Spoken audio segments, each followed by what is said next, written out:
ধন্যবাদ। তো এইবারে আমরা সুন্দরবনে একটা বাস্তব গান শোনাচ্ছি। এই গানটার মধ্যে দিয়ে বুঝতে পারবেন আমরা সুন্দরবনের মানুষ এত আনন্দ দিলেও আমাদের জীবনটা কতটা কষ্টের, আমরা রাস্তায় কতটা বিপজ্জনক ভাবে চলি। আপনারা অনুগ্রহ করে এই গানটা একটু মনোযোগ দিয়ে শুনুন। গানটা আমার নিজের লেখা গান। সেই সঙ্গে যে সমস্ত দাদা ভাই দিদি ভাই আমাদের অর্থ দিয়ে আনন্দ দিয়েছেন, অসংখ্য ধন্যবাদ। যদি কেউ বাকি থাকেন এই গানের মধ্যে আমাদের বোনেরা আপনাদের সন্নিকটে যাবে, দেওয়ার চেষ্টা করবেন।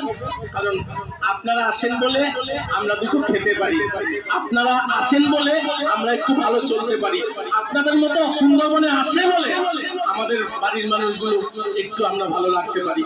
তো ধন্যবাদ। এই গানটা মনোযোগ দিয়ে শুনুন। আর যদি মনে করেন সত্যি সুন্দরবনের মানুষগুলো অনেক কষ্টে থেকে আমাদেরকে আনন্দ দেয়, কিছু দেওয়া উচিত, তো দেবেন, তাহলে মনোযোগ দিয়ে গানটা শুনুন।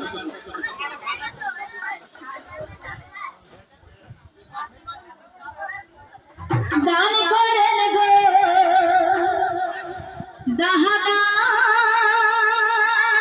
দিদি,